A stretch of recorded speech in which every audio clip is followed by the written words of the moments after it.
Hey, it's mRandom101, and today I have another Japanese manga haul.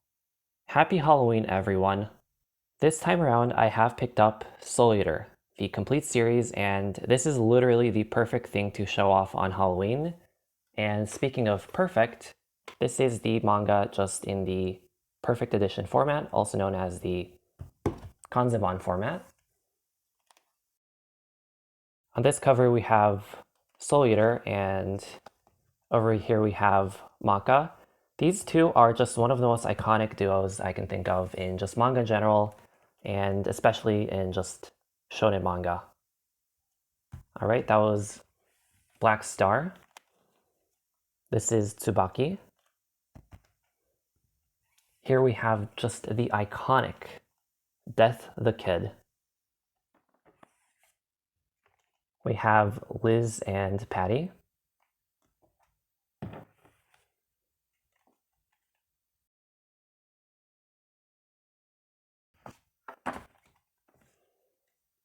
The Troublesome Medusa. Good old Stein.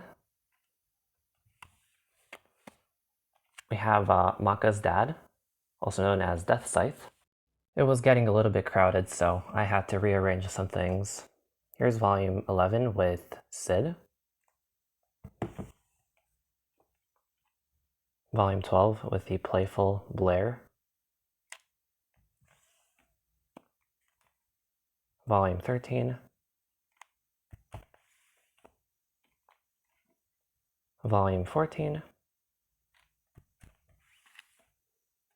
Oh boy, it's Excalibur. Everybody run. If you've read the manga, you know what I mean. Alright, and finally volume 17. Soul Eater was initially published in a regular shonen format, basically this type of a size factor, like Fullmetal Alchemist. I'm just showing this as an example since these both ran in the same magazine around the same time.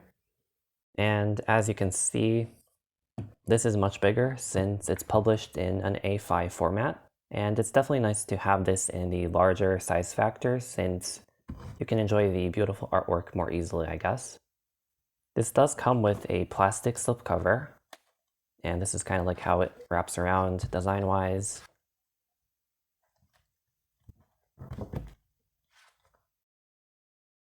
If you take this off, you basically just get a clean version of the cover artwork, I guess. And on the back, you just have the complete illustration. Nothing too fancy, to be honest. The spine is just pure black.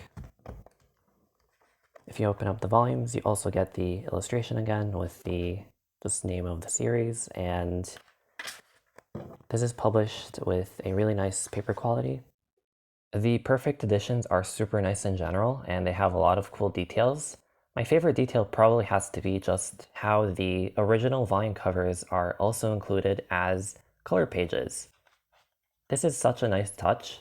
Typically with Kanzenban manga releases, you miss out on the original cover art, which is a shame. Well, not in the case of these releases, so that's really awesome. And on top of that, you also get all of the color pages that were published along with the series. And let me try searching for some more. All right, here you go. And here is some more. Atsushi Okubo, the mangaka for this series, just always went out of his way to do fun and creative things, experimental things with his color work throughout the series, so you can always expect something different. I will definitely say that if you want to collect Soul Eater, the Kanzenban editions or the perfect editions are just the way to go.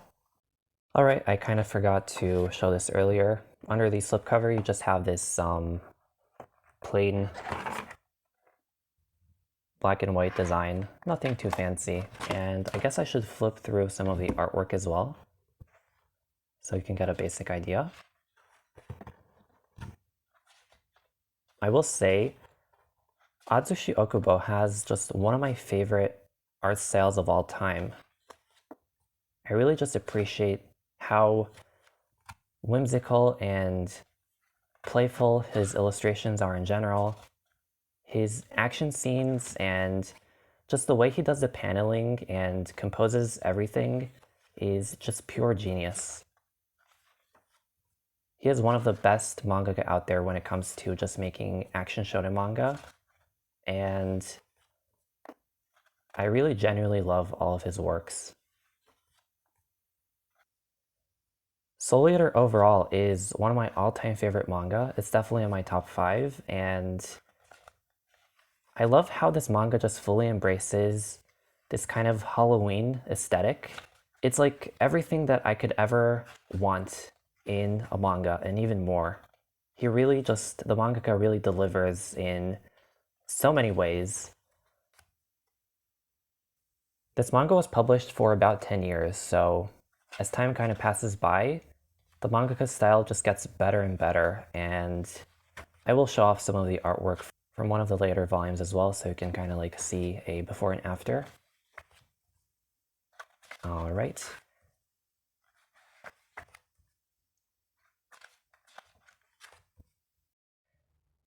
This manga has just one of the coolest settings out there. It is very just spooky, very Halloween inspired in every conceivable way. And I just love when the mangaka just plays around with shadows and darkness. Skipping over to volume 3, I wanted to quickly mention that the price point for these was 1200 yen.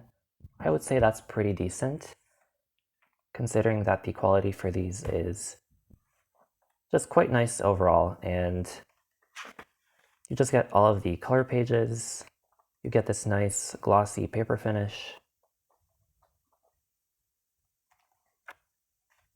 plus the manga itself is just amazing, so you get a really good story also. I did mention I would show some of the artwork from the later volumes, so here is a quick example.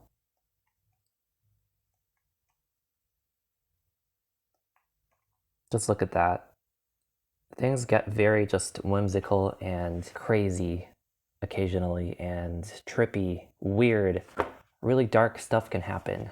I'm not going to say too much about the story since it's for the best if you just experience everything on your own, in my opinion. Here we have Maka, as I mentioned earlier, and she is basically a Meister. She can handle special weapons. Well, what do I mean by special weapons? Basically, you have Soul, for example, and he has the ability to literally transform into a scythe. So you have these teenagers going to an academy where they train and they learn how to use their powers, and the students which are the most capable at fighting get paired together in one specific class, and the main idea is that classroom itself in general specializes in fighting the forces of evil, and the students oftentimes get sent out on dangerous missions to fight against criminals and monsters, stuff like that. Madness and insanity are very common themes throughout the series, and a lot of the darkness stems from that. What's also really fun about Soul Eater is just how awesome and memorable all of the characters are. One thing that is interesting and pretty unique when it comes to Soul Eater is just how big the main cast of characters actually is. You can see them on screen right now.